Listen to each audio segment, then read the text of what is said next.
and if you don't subscribe, I don't know what I'll do, but it won't be good. Yeah, you got to subscribe to Grant, or else I'll find you on Twitter and harass you. There we go, and you don't want that.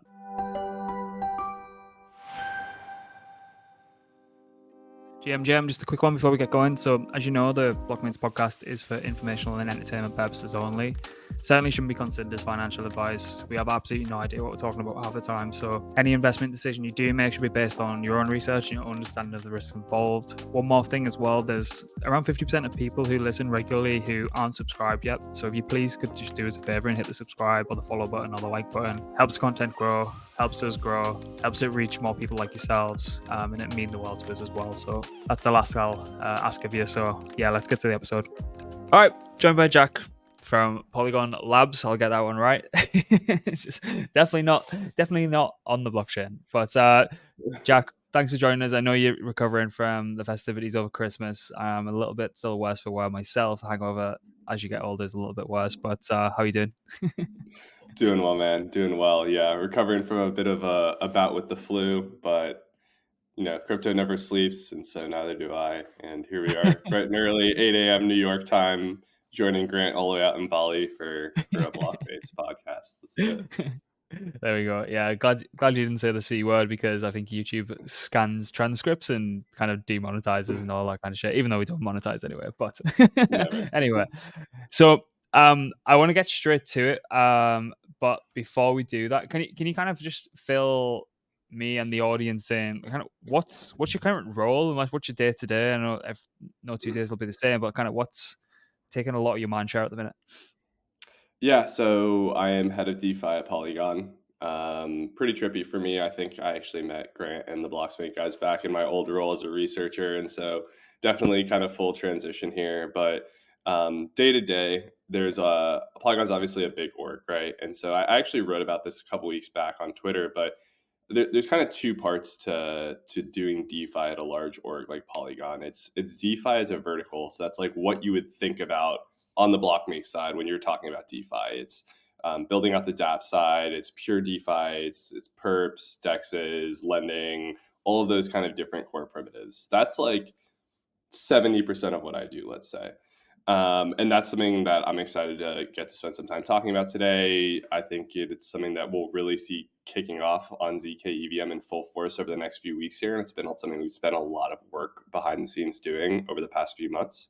And then the second portion is like DeFi as infrastructure for other things, right? And so whether that's gaming, Web2 enterprise, traditional financial institutions coming on chain, last cycle, I have seen with my very eyes the transition in these people from, oh, I just want to do the bare minimum of like an NFT on chain or issue some generic token on chain with no functionality, whatever it is, to, okay, I actually understand what a DEX is. I understand the different like forms that staking can take. I understand how peer-to-peer swaps work, all these different things. And so I'm willing to integrate them into what I'm building on chain now, right? And then so the other 30% is helping educate and connect DeFi application builders to like all of the largest enterprises and financial institutions in the world as well. Yeah, I suppose with you guys, because you're so multifaceted, and I think the initial God, this was way too long that I care to even admit, but like the initial kind of research I did on MATIC at the time, I suppose as it was, kind of like a Swiss Army knife of kind of scaling and Ethereum scaling at the time. How the hell did you keep on top of everything? Because there's so many moving parts, even from the outside looking in, and I suppose if you're from the inside looking out, that's only exaggerated by a millionfold. Yeah, it's a good question. I think that there's been some streamlining for sure over the past like 6 to 12 months in terms of what are we actually focused on. Like some things like Avail and Polygon ID, I believe both got spun out, right? And so it really kind of helps narrow down the focus. Generally speaking, especially in my seat, but I think this is true pretty much across the entire company, there's like three things that we're really working on at any given point in time. It's the public chains, so that's Polygon, zk-EVM, and POS, and then it's Polygon CDK. And Polygon CDK can also take all of these different forms where you can run it as a full rollup, or you can run it as a Validium, or you down the line will be able to run it with Polygon Miden, which is this VM agnostic zkL2. But all of that is to say that like those are the kind of three things that we work towards: two public chains, and then the rollup as a service stack, which is modular. Yeah, I think rollups as a service is going to be. I think we're just beginning to start. There was murmurs of it towards like middle of last year, and I think there was just ideas at that point. But I Yeah. think that is probably such an underlooked area of the industry that people are definitely going to start paying attention to. I don't know if there's anything like you're seeing on your end that you can kind of fill us in on. Yeah, it's definitely one of these environments where I feel like, as I'm sure you felt and I felt and participated in, I'm not going to lie, right? The Solana cycle and now Sui and Say and Aptos mini cycle of, I personally 8 months ago was like, all right, Alt L1 trade, it's dead, long live L2s. And then here Same. I am in I think I publicly 2020. said that and looked like a tit. Yeah. And then here I am in 2024, like banging away and wearing hat coins or whatever. And anyway, so like all of that is to say that I think that right now a lot of the narrative in research and on social media and crypto Twitter is all about like alt L1s, right? There's a lot of thought around, oh, is the narrative fragmentation, is the technological fragmentation on the L2 side becoming an issue? My 2 cents is that no, right? Like there was this point where ETH was clearly number one. Alt L1s came in and tried to disintermediate it. They were clearly insufficient at the time. They're like, oh shit, we got a lot of building to do. And so they went and did that. And then in the meantime, while they were building, ETH was like, hey, here's this whole new L2 roadmap. Here's how we're going to scale. And then I think like as that building process is happening, that's kind of where we are today. All these L1s came back with a much more refined product that relative to just ETH was extremely competitive. And so all of a sudden, all these things that in the past kind of felt like they weren't fully baked start to feel like really compelling because the ETH vision is now in the intermediary state, right? And so I think over the next 12 months, we're going to get a much better view of like how does roll up as a service on the ETH plus L2 side compared to like the Alt L1 monolithic design. And I think for us personally, it's something I'm really excited about because when we're approaching it from our perspective with CDK, it's about like not having to make these L2 trade-offs that we take as commonplace right now, which is like liquidity fragmentation, it's lack of economies of scale on proving, and then 4844 and data compression, like helping with the DA costs, right? A lot of these UX things that are major issues right now, there are actually concrete roadmap items over the next 12 months to deal with them. Yeah, I think what's interesting, particularly if you're even in your previous role where you're so in the weeds with stuff and you're constantly looking for what's next, and I suppose that's kind of our job as well to be kind of highlighting that stuff as a media and kind of research platform. But I think from the point of like ideation or it comes across the desk to the point where it goes live, and then the point where it's actually part of the fabric of the whole ecosystem, it's extremely it's much longer than you'd first anticipate after initially seeing the idea. So like Oh stuff like yeah. this where it takes so long to come to the fore, it's like yeah, kind of seen that a long time ago. But as you were just saying now, it's like I still think L2s are kind of find their feet, like and particularly as you were saying with like fragmentation, like you even seeing fragmentation across assets because of specific bridges, and it's just like how the hell are we like USDC, Don't play that game. Axelar USDCE, and it's just like how the hell are people who are coming at this space for the first time ever going to supposed to understand this sort of shit?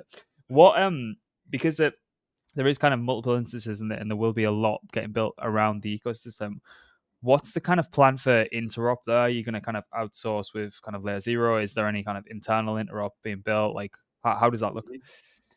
Yeah, it's a good question. And so I think to kind of level set it, I'll describe the structure that we're working towards because it's slightly complicated, but then once it clicks, it really clicks. And Mm-hmm. so everything that Polygon has been doing, right? People are like, oh, you went from supernets to CDK and you went from being a sidechain to being a ZKL2. It's like, yeah, we, believe it or not, we adjusted our thesis as like new information came out. And like the thesis that we have been working towards for basically like the past year and a half, if not longer, is a world of ZK L2s, right? And so that's why zk-EVM is a ZK rollup. That's why the CDK chains are built on ZK rollups or Validiums rather than Supernets, which was a fork of POS. And it's why POS is transitioning to a ZK Validium. That's kind of the baseline, right? Is we believe in ZK. Why does that matter? Each of these L2s in a normal world or the world of like an orbit chain or something like that would submit an individual fraud proof to ETH mainnet, right? There's two kind of issues with that. One, like as you said, there's liquidity fragmentation that isn't dealt with, and two, there's no economies of scale, right? Like the more chains that you add, costs increase linearly, if not exponentially, because like you're handling more and more load, rather than decreasing the way we would expect them in Web 2. And so our goal is like, okay, how do you actually create an aggregation layer that deals with that, both of those issues? And so as a result, like because everything is built on ZK, we built this thing that we're actually going to call the aggregation layer, real simple, that does two things. It aggregates proofs and it aggregates liquidity, right? And the second happens because of the first. And so each of these chains, rather than submit their proofs individually to ETH mainnet, instead aggregate the proofs into the ag layer, which runs a recursive ZK proof, submits a single transaction to ETH mainnet, proves the entire batch, right? All of a sudden you created economies of scale. And then as a result, right, your proving costs go down from, let's say, $50 a proof to 10 cents a proof. What does that mean? It means you can either have simply cheaper proving, or alternatively, like if your willingness to pay is higher than that 10 cents, let's say it's $1, you can then speed up the frequency of your proofs 10 times, which in turn gives you faster and faster finality within the aggregation layer. And so as a result, you're then able to pass messages between all of these chains that submit into the aggregation layer cross-functionally, which facilitates your unified liquidity infrastructure, right? And interestingly, the more chains that get added, the cheaper it gets. So the faster you can prove and the faster your message passing gets cross-chain. And then the final point to your earlier thing that I thought was really interesting, and one of the very kind of specific design choices that we made is, like you said, if you have USDC on Axelar and USDC on Wormhole and all these different variations, or USDCE and USDC native, right? You end up with all of these different types of assets. The interop lives with a Ethereum-centric point of view. And what does that mean? It means that there's two sets of smart contracts, one on the chain and then one on ETH mainnet. And so because of that, the asset in the ETH mainnet contract is the one that's taken as canonical on all of these chains. And so you don't have these like IBC type bridging issues where you get different versions of wrapped assets, because the canonical version is on ETH. And so there's no question of which asset is canonical, and you end up with the same version of the assets on all chains, so long as it is an ETH native asset. Yeah, that makes a lot of sense. And what is the...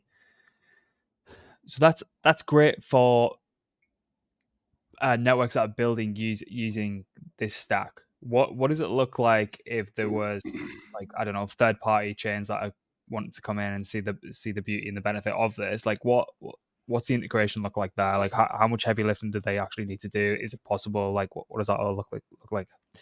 Yeah, it's absolutely possible, right? And so the beautiful thing about the mindset that we have for this is that it's really, really agnostic as to how you want to build. Like when we say it's modular, we mean it's modular. The only prerequisite for being in the interop layer is submitting a ZK proof into the interop layer. And so if you want to be built on OP stack or Orbit stack and then get all of the advantages of the interop layer, we actually fully anticipate that's something that a lot of teams will do, right? Because think about it from this perspective. If you're on Orbit chains and your cost of proving is $50, and then there's a 10-cent option available, you're going to choose that, right? And so we expect it to be a kind of like Amazon S3 type optionality for platforms that are looking for cheap kind of compute. And then if you're on an OP stack chain and you don't have proofs at all, and you can opt into proofs and get a bunch of other benefits for 10 cents, you're going to choose to do that, right? And so this combination of something like an outsourced DA with like a Near or a Celestia or an Avail plus the interop becomes like, okay, you want to talk about cheap rollups or cheap L2s? That's a cheap L2, right? Mm-hmm. Mm-hmm. And what so I've been paying attention to this a little bit more recently. And I had the Movement Labs guys on who are trying to kind of provide any infrastructure for the Move language. And obviously we've seen, well, there was countless exploits that are happening. It feels like every day you'd log on, and Move language, wouldn't say 100% negates this, but it's a drastic improvement over what's currently available. So what happens past the EVM, and is Polygon paying attention to this, and like alternate VMs and like kind of different kind of execution environments? And is that something you guys are focused on, or something that is piqued your interest, maybe even personally? Yeah, absolutely to both. I think there's kind of two different sides to how we're thinking about this. And so, like tying it back to that earlier point, right? If you kind of think about this as trying to create a modular and solution agnostic environment, like our goal is to ensure that regardless of what tech stack you're building on, you can utilize the tech that we have created. And so there's two different parts to how we're working on that. The first is things like Polygon Miden, which is again a zk-L2 that is kind of VM agnostic, right? And so if you want to use a non-EVM based scaling solution, you totally can. And in fact, like we have seen teams that are already testing that out for things like order book design, because if you're working on something like that, an EVM is simply like an inferior solution to some of these alternative virtual machines, right? And so that's something we expect to kind of get more and more uptake as it really rolls out over the next 12 months. And then on top of that, earlier when I said the only prerequisite for being in the interop layer, you'll remember, is a ZK proof. And so as a result, the only limitation for a Move or a WASM or an SVM based team to get into the interop layer would be to build a ZK Move or a ZK SVM or a ZK WASM prover. And in fact, that's exactly what Near is doing with Polygon via that collaboration that you saw come out a few weeks ago. Is they're building a ZK WAS improver so that Osmosis or whoever else in the Cosmos ecosystem can connect into the interop layer and get the benefits of that. And similarly, like there are some fundamental technical limitations with like being able to process Solana state, I believe, fast enough to actually connect it into the interop layer with ZK proofs. But I am optimistic that down the line, like some of these limitations will get dealt with, and like some of these alternate VM chains will also be able to connect in. Yeah, that's super interesting. Um, I think like from obviously ZK seems like the future, and everyone's kind of coming to consensus on that. And I don't know how close we are. I don't know how far away we are. I had Hamza on who is a couple of weeks back, and we were just chatting shit, and he was just saying like, obviously he's biased, but he said honestly, if you can get someone from the team to come on, and obviously we're in the position now, like why is he speaking so highly about the ZK stack at Polygon compared to not even like a I was better than theirs kind of situation? It's just like why is he so kind of bullish on the ZK implementation that you guys have got? Yeah, I think there is kind of a few portions to that. At the high level, it's because we bet early and we bet really big on ZK, right? And so if you think about there being like, let's say, 7 different teams in the world that are actually have the bench that's deep enough across like academia and cryptography and EVM implementations to actually build this stuff. We have 3 of them, right? And so it just All goes the a long ZKs way. belong to us. Yeah, right. Like we have Maiden, we have Hermes, we have Zero, we have like all of these kind of ancillary teams as well, right? And so from a sheer like depth of the bench situation, like there's a reason that we've been really fast to market on a lot of this stuff. And then I think like slightly longer term, the reason even to be even more incrementally bullish is because what you're seeing right now is kind of just the tip of the iceberg in terms of what we're doing, right? And so the Plonky 2 prover that's currently being used in basically like every single zk-EVM implementation is from a team that is building out of Polygon, right? And so as a result, like we're actually getting quite close to Plonky 3, which should represent a massive, massive upgrade in both like the capabilities and speed and cost of proving on the ZK side. We will by nature basically be first to market with that because we're building it in house. And then as a result, right, like we actually have two teams building ZK EVMs in parallel at Polygon, right? Like this isn't something that I think almost anyone knows or appreciates, but Polygon Hermes is the team that built today's ZK EVM. And then there's Polygon Zero, who is building the new Plonky 3 prover and is also building their own version of ZK EVM, right? And so at the most basic level, like we have more shots on goal than any other team with like the best tech teams. And then if you even take it one step further, there's like this incremental element as well of the actual Hermes team is also like pretty neurotic about stuff too. And so like when they were building out and I mean that in the most positive way, right? Like if you're going to be a ZK Moonmap Yeah, you person, you need have to be. And so to. like they were like, oh, we want to build our own client and like all of these other things, right? And so as a result, like they basically built everything end to end that you would need in the ZK ecosystem. And at the same time, now they're also integrating a lot of these other things like Aragon from a client perspective, right? And so once that happens, you start to see like even more meaningful cost savings and data propagation on the ZK EVM side compared to what we've even been able to achieve over the last 9 months because it's like a better understood client with like less downtime and all these other things. And so there's just so many levers to pull for continued improvement, and we kind of have our hands on all of them. Do these teams internally work kind of just in parallel, or do you make them fight, or like are they totally like Um, separate from each other? definitely not fighting. Definitely not fighting. No. I think like there's a definite understanding that like we're all working towards a common goal here, right? And that's to make the best ZK EVM that we can. Hmm. Um, at the end of the day, I think that every one of these teams, there's almost like a funny level of selection that happens, right? Like if you're the kind of person that is like, I'm going to build a ZK EVM and like I understand how ZK cryptography works, like you're also the kind of person that's like, I have an exact vision for how this should be achieved, right? And it's like, all right, who am I to argue with you? Like I barely passed calculus, right? So like you do your thing, I'll go do the DeFi thing.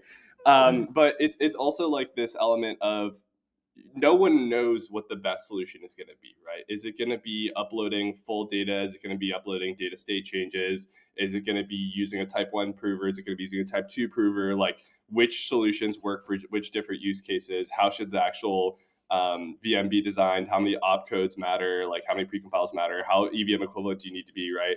There's all of this like balancing between product and design purity and being able to take it to market quickly and being usable and being cheap, being fast, right? And so as a result, I think like the goal is to simply kind of make no assumptions about what like should actually be the end result of this and to simply push something out to the market that's hopefully thoughtful and then iterate it and hopefully have enough, like I said earlier, shots on goal to actually take something out that is thoughtful and has a good chance of winning a lot of market share. Yeah, I think you guys are in a very nice position where you do actually have that flexibility as well. And I think what you said earlier about changing your opinion when new information is presented is quite funny for this space, because it's like, right, you need to know 10 years out like how a blockchain should run and like how user friendly it should be and like the exact architecture down to a T. And even if new information comes out, it doesn't matter because you've already nailed your colors to the mast and you're a maximalist now. And if you say anything against that, you look a bit stupid. But I think that's, you're Yeah, in a nice people take position it to be able so to pivot. seriously. Yeah, and in fact, like I think one of the things that drew me to Polygon originally was the fact that the organization felt pragmatic, right? Like one of the things that many other people have been painting as a negative, I actually saw as the ultimate positive, right? And I mean this in the loving technical use of the word, like Polygon is a cockroach, right? In that they're always willing to adapt to what the market is telling them is correct and not like take their priors as factual, right? And if you look at the history, all of these people that are around today have this very holier than thou stance of like, oh, I knew exactly where things were going the entire time. Like I understood. Like, no, bro. Like there was Litecoin, Ethereum Classic, EOS, IOTA, Ripple. Like all of this stuff is absolutely garbage, and everyone was excited about it in 2017. The same thing is true. Like if you're the first chain that says I'm going to scale Ethereum, a lot of people come out with stuff after that that is probably better solutions than what you originally came out with. And so I think like one of the things that always impressed me about Polygon was that they were totally fine saying, yeah, like we were wrong about this one. Like this solution makes way more sense. Like let's try and be the best at this instead, right? And I think like what people miss is that they see what we're shipping now on the ZK side, or they see what we're shipping now in terms of parallelization, and they assume like, oh, Polygon's reading about the trends on Twitter and they're just saying that they have these things. Like, no, we invested $1 billion in ZK tech in 2021, and like we were writing blog posts on block STM parallelization on the Polygon blog 18 months ago, right? And so just because we're talking about these things now doesn't mean that we're like out here trying to just ride a wave. Like it's about making these practical, pragmatic, tactical bets as you're really going forward to hopefully be in the right place at the right time. Yeah. What can you tell me about parallelism? Because obviously it's talk of the town. Like you've got Monad and then Save edge their way into the conversation, and obviously the SVMs did extremely well, and even Move is set up to be parallel execution. So like what's actually got as much or as little detail as you can go into, but I'd love to pick your brain on that. Yeah, I don't know that I'm smart enough to really have like an actual thoughtful opinion here. I think that Brendan Farmer, who's the person in charge of Zero internally, really really smart dude. He's the one building a lot of the Plonky stuff as well. Had an interesting post on it yesterday, looking at block parallelization, right? And so parallel EVMs reduce fees but don't necessarily always reduce fees on the application level, right? And that's effectively because it's not actually bandwidth via concurrency that is the primary bottleneck for the majority of applications. It's the data availability a lot of the time, right? And so I think that for something like inscriptions, where your chain is put under extremely heavy load at the kind of application level, like having that concurrent application design is actually really, really useful, right? And so that's a big part of why like POS was able to handle whatever it was. Like I think we were running Polygon mainnet at 250 TPS for 24 hours on like 10 different occasions, right? And so that really speaks to the fact, all like the hard work that the team did. And even more than that, I know people like to point out the reorgs historically, totally valid. We went through those entire inscription spikes and never had a reorg above 30 seconds, which is basically like what you want to see, because that's kind of that time frame where it's not as problematic. And so basically no reorgs during that entire period. And so parallelization for those sorts of like high throughput use cases are really, really helpful. But at the end of the day, in terms of like improving the fee environment on chain from an application level, it doesn't do quite as much.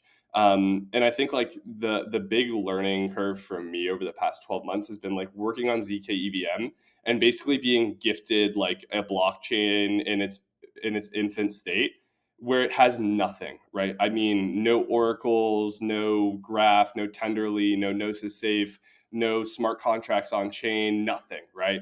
And being set and just like having to sit there and figure out how to make it robust, right?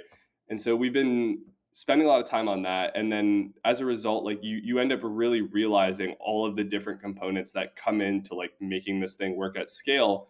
And the single biggest thing that I think remains underappreciated for like 90% of users of L1s and L2s on the ETH side is just how big of a factor data is in cost, right? And so even with like the ZK proving costs that go down at scale, like assuming a full endgame, right, that probably takes costs down like 10 to 20%. versus data availability is still the other 80%, right? And so that's why things like Validia models rather than a full rollup kind of makes sense in the near term. But that's also why 48, 44, and further data compression on the L2 side are going to be really, really meaningful, because that remains the primary overhead, not actually the compute side. Yeah, absolutely. From the ZK side, like obviously we can sit here and geek out about it and try and wrap our heads around it. And as you say, there's probably like a handful of people on on Earth who actually understand what the hell's going on. And from a speculator's perspective, it's obviously great because it's a new kind of emergent category in the industry. But what's it going to be like for the user? Like what are they gonna kind of experience that they might not have came across on like a traditional EVM equivalent or any other chain? Yeah, so I think there's a couple things. The first is, and something I'd like to see more of that I think is only just now getting explored, is like native privacy via the zk-EVM. That's something I haven't really seen a lot of teams building, but it's something I would like to see a lot more teams playing around with, is some of the actual like ZK cryptography that's built into the base layer of the chain. Still very much in the early days. It's something I'm excited about. But I think like the biggest thing is when you're talking about some of these long-term goals for ETH L2s of unified liquidity and of economies of scale, these are things that can only be achieved with ZK, right? Even when you're looking at like there's kind of two different paths, right? It's like I'm going to put this band-aid on top of an optimistic environment that is like some sort of ZK meta environment that allows for unified liquidity. It's kind of hand wavy, and it's a little bit of like, hey, there's this giant gaping wound in our mechanism design. Let me like try and put a band-aid on top of it by combining these two things together. All right, maybe it'll work. Like, who am I to say that it won't? But it feels like it's a little bit jumping the shark and like trying to force like a square peg into a round hole, when in fact, like, if ZK is the answer, like just go with ZK. And then on the other side, there's this actual like necessity for some level of centralization if you want to go a different route without ZK, which is like if you are using a communal sequencer, let's say, for the unified liquidity, that is a fundamental level of like centralization that you have to be willing to take. That isn't the case on a ZK side, right? And so for the aggregation layer that we're building, you can get unified liquidity, but you also get a ton of customization on the security side. You can say, I only want to accept messages for cross-chain asset bridging via the aggregation layer from chains running this version of this prover, or from these specific chains, or for these specific assets, right? And so it gives you a really fine level of control without needing to put in trust assumptions that shouldn't have to be there. All right, sick. That's really cool. So what's happening on the application side? Like, what is there anything interesting that you're seeing come across the desk? I'm a DeFi maxi. I'm a complete nerd for this shit. Give me the alpha. Yeah, finally, we're talking about the stuff. All right. So 100%. I'll do some teasing. I think like starting kind of next week, we should get to see a lot of pretty cool stuff coming out. Some fun headlines. Um, as I mentioned earlier, like I got gifted basically a blank slate of a chain, and you have kind of two options at that moment in time, right? It's like I'm gonna go the kind of, and I'm not faulting either of these, right? Like I want to be very clear. You can go the kind of ZK sync route and say I'm going to push as much applications, as much TVL as possible on this chain today. And by nature of not having a lot of infrastructure and a lot of this contract functionality, you end up with like 90 DEX forks and 90 Aave forks, right? And they're just like, it's super homogenous and like there's low incentive to innovate. And I was like, all right, that's not super interesting for me because, like yourself, I'm a huge DeFi nerd. And then your goal is basically like, okay, we can innovate on the infrastructure in parallel and hope that like we haven't lost too much mind share by the time that happens. And then the second option is you can say like, all right, I'm going to take some time and figure all this shit out on the back end first. And that's kind of the route that we decided to take, is like, we basically have spent 9 months like getting Chainlink and like API 3 and Pyth and Chronicle on the Oracle side, and preparing deployments with Aave and Spark and like all of these large blue chips. and getting the graph and Gnosis safe and all these other functionalities built out on the infrastructure side. Because the goal is, if I'm going to go to a DeFi developer that has been building on Arbitrum for the past 2.5 years, where they have had all of this time to really build out all of this infrastructure and functionality, and you say to them, come to zk-EVM, I believe it's the future of DeFi, and they get on chain and it's a fucking wasteland, they're going to be like, yeah, no, it isn't, man. Right. And so it's just like, it just wasn't something I was excited to do. I was excited to hopefully build something cool with people. Right. And I think we're there now. So we basically spent 10 months doing all this infrastructure stuff. That isn't to say it's done. Like, there will be further tech upgrades, but we've gotten like the meat of it done. And we have like a really solid cohort of teams that we're excited to bring live on the DApp side this month. And so what you can expect to see is, starting next week, there's going to be 35 to 40 different dApps that will be coming live on zk-EVM over the next month or so. There will be, some of the classic multi-chain blue chips, like the Aves of the world. But even more than that, right? Like, as a DeFi researcher myself, right, it wasn't about just having Aave. Like, no one's like, oh, Aave is live on their 11th chain, like, let's go check that out, I'm super excited. It's more of like the new native protocols and primitives, right? The new tokens, the new functionalities, the new dApps, right? That's where we wanted to over-index like 70+% of deployments towards. Not only because like that's what puts butts in the seats on the chain and creates like sticky applications and users, but also because like then that makes the Aves of the world really interesting, because it's not like the same generic deployment. It's like, hey, look at all these different assets that are only supplyable on this chain, right? And so super excited for that. We're going to be rolling out a massive grant campaign for developers that are looking to deploy on zk-EVM. So plenty of resources available for people. And yeah, I'm pretty optimistic that we're going to get some good momentum kickstarted here for all the DeFi builders that are coming over. Sick. So what's the lift like for already established kind of protocols when they're porting over? Is it completely equivalent? Do they have to have any, like, I'm saying this from a complete smooth brain, non-technical guy here, like, do they have to have any kind of ZK knowledge prior to migrating any of the app over? Is it all? It should be. I would say like there are edge cases, right? There's like still some pre-compiles that aren't 100% there, but the benefit of having the moon mathiest of the moon math people is that like almost to like my pain level sometimes, right? Like I'm like, hey, what if we did something that makes this product like more interesting for DeFi? And they're like, what if I fix more precompiles? And I'm like, okay, you guys can do that too. Okay. Yeah, exactly. And so like in terms of developer experience, like I would say for anyone coming from an EVM environment, it's consistently been I've been told it's extremely painless, and like oftentimes it's mostly just copy pasting. And I know this is probably something that if you're at the surface level of this, people will be wanting to ask, but like, what's throughput and what's fees look like for, I don't know, a swap or like a transaction or a send in and receive? Like, like what's that look like? Yeah, so it's a good question. So, and they don't like when I quote this publicly. I think like theoretical max TPS right now is somewhere around like 50 in terms of like theoretical max. I think in prod, what ends up happening is like, because of the way ZK systems are structured, it depends a lot on like the actual consumption of data on a per transaction basis within a block, Okay. right? And so if you have like really data intensive transactions, you'll get much lower TPS. If it's less data intensive, you can have much higher TPS. And there's also some fundamental limitations right now that aren't even because of the chain itself.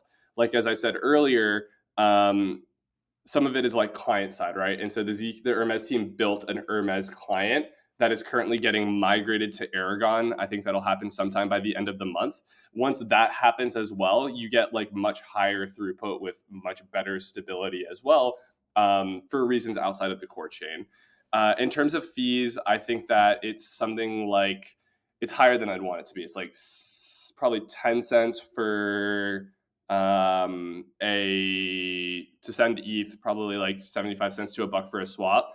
The goal is to, one, if possible, even potentially like subsidize those numbers some for the next few months while we're figuring out the actual backend infrastructure.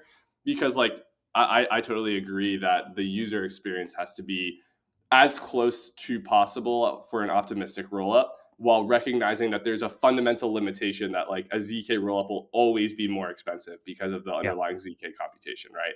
But as close as possible. And then knowing that in terms of what we're doing in the background, there's a lot of things that are kind of happening to further optimize that, where you can basically like price transactions more accurately in real time based on the amount of DA that they're consuming. There's 4844, both like the actual proto dank sharding release, as well as like the optimizations that you can make on the L2 side, and then even further like data compression on the ZK rollup side. And so the goal is over the next 3 months to really take it from being somewhat more expensive than we'd like to like really, really competitive with optimistic rollups, and then, you know, potentially even look into lowering the cost in the short term while that's happening, so that way it feels seamless as a transition. Yeah, that makes a lot of sense. So what stage of this kind of like Polygon 2.0 kind of rollout are we currently at, and like what should people be aware of that's kind of on the horizon? I would say we're really in stage like 1.5 right now. And so very, very early days. I would say next month, you'll start to see the V. So there's 3 versions of the aggregation layer. V1 is where we're at today. That is a isolated smart contract on ETH mainnet and the L2, right? And it's just a smart contract based bridge. V2 is there's a single contract on ETH mainnet, and then contracts on every single one of the L2s that are using aggregation layer, right? And so that's when you get to like that branch design. And then the final layer, which is probably somewhere around like Q2 of this year, is the full aggregation layer, right? And so that's what I think like people are really excited about, because that's when you really get to those that unified liquidity side, which is in my eyes like the number one selling point, especially from a DeFi perspective for 2.0. I'm also really looking forward to stuff like the release of Maiden for that alternate VM approach to ZK scaling. Really looking forward to the POL transition. Like that's something that I think a lot of people have kind of forgotten about, because there's a lot of work happening behind the scenes in it. But like completely new tokenomics on that starts to make what was a very legacy asset more interesting. Really excited about a lot of the other things that we're working on too, in terms of like the actual just revitalization of how we're thinking about things like CDK. And so I guess like as an example there, right? My perspective on this is that like the mindset of DeFi on public chains being the primary measure of a broader ecosystem success is something that will like have and functionally ended last cycle for any of these like Polygon, Arbitrum, OP type stacks, ZK stacks, right? Where if you have, especially in the world where you have an aggregation layer and unified liquidity, you are as good as your best chain regardless of what it is, right? And so my mindset is very much so that like in the same way that viewing ARB or OP as competitive to ETH is off the mark, like viewing OKX or Manta or Astar as competitive to the Polygon ZK main chains is also off the mark, right? And so we're also spending a lot of time working with dApp devs, working with these CDK chains to try and make them successful, with the goal of like for every chain that builds meaningful liquidity depth and that gets connected into the interop layer, the floor of every single chain across the board then gets raised, because it means you're not being forced to bootstrap liquidity on the same blue chip pairs across all these chains, which means that you're PvPing for the same liquidity providers that are doing these things on every chain.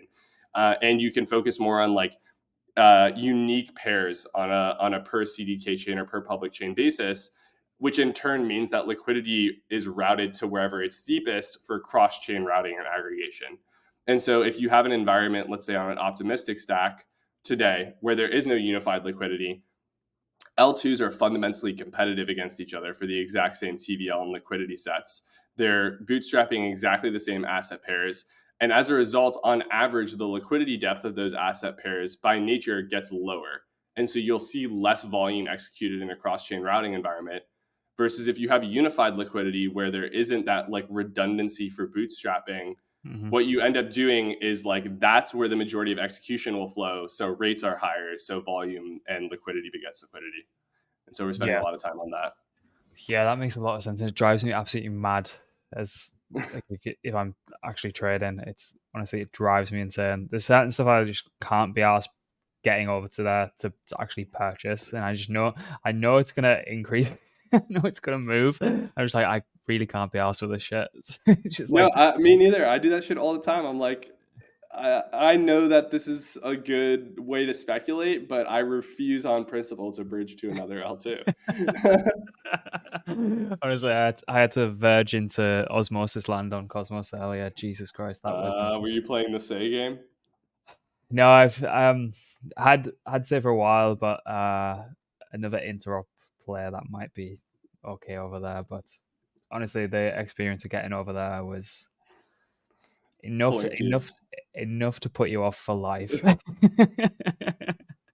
man. What's happened with the token migration then? Like, what might people not be aware of? What they should be? Yeah, I would say in terms of stuff that's not really understood yet, there's like two phases to the token migration. The first is coming up here in the next month or two. It's the transition from MATIC to POL on Polygon PoS.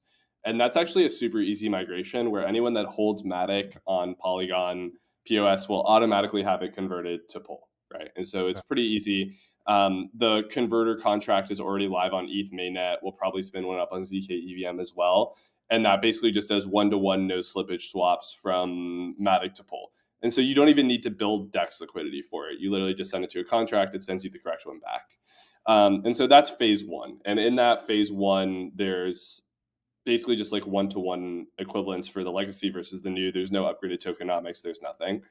And then at some point, probably Q2 of this year, we're going to roll out like the fully upgraded POL tokenomics, which in addition to that, like will tie into the staking hub, which is our, oh God, they don't like to call it restaking, but it's kind of like a restaking environment where if you're running a CDK chain and you need validator sets, you can pull validators from people that are staking POL in the staking hub to actually facilitate it. The cool thing about it relative to something like an eigenlayer is that like eigenlayer makes some obvious kind of trust assumptions because it's using restaking from ETH to secure other things on the L2 side. Ours is even more agnostic than that, where it's not even strictly for validation of an L2. It's actually just for any task agnostically that people want to use validators for, right? Okay. And so you can actually use Staking Hub to pay validators in whatever token for whatever process that you need on your chain, I guess, right? So like it could be DA or some form of consensus beyond just like traditional validation. And as long as the price is right and people are willing to validate it for it, you can actually source a set of people from the staking hub. And so as a result, like the way to kind of think about POL in the next generation of its life is that it shifts from being like a inflationary in-kind asset, the same way we've seen 100 times to secure POS networks, to something that has the flexibility to give you more customizability depending on like what your risk appetite is and what sort of assets you're interested in, where that same POS staking yield will functionally still be there through that 1% inflation rate. If you take 1% inflation, divide it by the percentage of people that have actually staked their MATIC today, you get to basically like the current staking rate. And so that's basically exactly the same. And then you can also use it to do stuff like secure zk-EVM, right? And so then you get POL plus ETH because ETH gas token there. You want to secure IMX, okay, awesome. You can do that too. And now you have POL plus ETH plus gaming exposure in your portfolio. And all you're doing is still staking in the same staking hub, right? And so it gives you a lot of flexibility in terms of like, what do you want your return profile to be? What sort of assets do you want it to be in, et cetera. Oh, that's really cool. I really love that. Yeah, I think that's going to be a big one. Just like the rehypoification of kind of shared security, I suppose. But that's man, I don't even know how you keep up with it. Keep up with everything that's happening. It It's a must be lot. yeah, I can only imagine. Is there anything kind of not so much DeFi? Like, are you seeing anything like consumer facing, like consumer apps, or is there any kind of like is there anything in that realm, or maybe social, or anything gaming that's piquing your interest? Yeah, some really cool stuff happening on the gaming front right now. Between IMX and just like the pure Polygon gaming team, I think like people are really underappreciating just how much gaming content is going to be coming out of the broader Polygon ecosystem over the next like 12 months here. It's going to be pretty crazy. That team has been absolutely crushing it. Beyond that, I think that there's a few things I'm really excited about. First, like on the pure DeFi side, we're really hoping to push a lot of the envelope in terms of like innovation on existing primitives in kind of a couple major areas. I would say like for zk-EVM, for the dApps that you can expect to see getting launched, there will be kind of the classic DEX and liquidity related stuff, but we really want to focus on a couple things. The first is capital efficiency, right? Taking two lenses. One is like yield bearing tokens as a substitute for vanilla tokens, right? And so, like, why ever use a trad stable in a pair in an LP when I can use a yield bearing stable? It's Mm-hmm. strictly more capital efficient. Why use ETH over an LST? Why use an LST over an LRT, right? Like one of our bets is that LRT looping is going to be the new LST looping. Makes a ton of sense. I would 100%. be pretty surprised if it wasn't, right? Like the second thing is capital efficiency through optimization of the DEX model itself, right? And so things like I'm not sure if you've looked at Gyroscope, which operates out of the Balancer universe. Okay. They have these pools called CLPs, concentrated liquidity pools. They're also pushing out their new stable GUID. It's live on ETH mainnet, and you can expect to see it on Polygon and other L2s in the near future. That team is insane, right? The founder Arya is one of the smartest people I've met, and you can get stuff like really close to one tick pricing on correlated assets because of how efficient their pools are. And if you look at like the MATIC pools on Polygon PoS, they process like 40+% of the daily trading volume on average for that pair, despite being like sub 10% of the TVL because of how efficient that liquidity depth is. And then that actually kind of like leads me very naturally into the second thing we're really focused on, which is rehypothecation, right? Mm-hmm. And so it's not just about like longer tail assets, but also about like rehypothecation of LP and what that enables from like a looping environment and a capital efficiency perspective. And in my eyes, there was like last cycle, there was this focus over and over and over of like, oh, how do you do under collateralized lending? We need to unlock better capital efficiency. I'm like, what's even better than under collateralized lending? What if you just rehypothecate everything? And like you can get more capital efficiency like that too, guys. And like that's what we're gonna try out, I think, on zk-EVM as well, right? Is like you should be, if it has liquidity, you should be able to lend it, right? Like that is one of my theses. And so figuring out and facilitating a lot of that is something we're really excited about. And then the nice thing about stuff like these yield bearing stables and LSTs is that they tie really, really well into these consumer facing applications that you talked about earlier. I didn't forget that. It's been something that I've spent a lot of time on, right? And like if zk-EVM is like the natural extension of DeFi, POS, I think, is where a lot of these consumer facing applications are going to live, right? Because you don't necessarily care about full security of a roll up. It's transitioning to a Validium. What you care is that it's fast and really cheap for users, right? And has access to ETH mainnet liquidity and security. And so as a result, like we've been pushing, in fact, like that's part of why the volume growth has been picking up on POS, despite DEX, TVL and stuff being pretty flat, is focus on capital efficiency. Focus on capital efficiency and decorrelate from DeFi functionally through consumer facing applications. And so we've been pushing a lot on the fintech side, whether it's Grab in like Asia or things like Alcancia in LATAM, right? The goal is to have two different types of consumer facing products. It's peer-to-peer payments in some capacity, or cross-border payments, which requires different types of stables for settlement. That's a volume-based operation, right? It's like how much payment flows can you capture? And then two is savings, right? It's like I am in a world where dollar milkshake theory is probable, and like I don't want to hold my highly inflationary local fiat. I want to hold dollars. And guess what DeFi enables you to do? Not only can you get from fiat into dollars on chain, but you can also hold yield bearing dollars, whether it's like an AUSDC or a USDM or BLB01 or whatever yield bearing asset you want to use. My goal is to have all of them, right? And so regardless of currency, regardless of what asset you want to hold, you should be able to save into it. You should be able to use DeFi's infrastructure and hopefully do it as a way where you don't even know what's going on underneath the hood. Yeah, I think we can, and me and you are probably the world's worst for this, like constantly looking for this crypto killer app. Even that, just the being able to access a relatively stable currency and drag yourself out of hyperinflationary environments, and then also put it to work is like that is like a super app. And like we had the reserve guys on probably 12 months ago, and I was just like these like payments and like even just being able to hold like stable coins, crypto dollars, whatever the fuck we're calling them these days. It's like staring everyone in the face. The rest, obviously, I absolutely love, and it's all I do all day. But stuff like that can't be understated, I don't think. Yeah, it's massive, and it's one of the things I think I am most bullish on, and that we've been spending a ton of time on behind the scenes for sure. Well, thanks so much for that, and I hope you dragged you out of bed and you're dying, and I've just set you back another couple of days on the road to recovery. But I had a ton of fun, man. Anytime, open invite whenever you want to do something. I know you've got a shitload of stuff coming out the show, so just shoot me a message whenever, and always happy to chat. Will do. I appreciate it. Thanks so much for having me on. All right, take it easy, everyone. And if you don't subscribe, I don't know what I'll do, but it won't be good. Yeah, you gotta subscribe to Grant, or else I'll find you on Twitter and harass you. There we go. And you don't want that. All right, take it easy. See ya.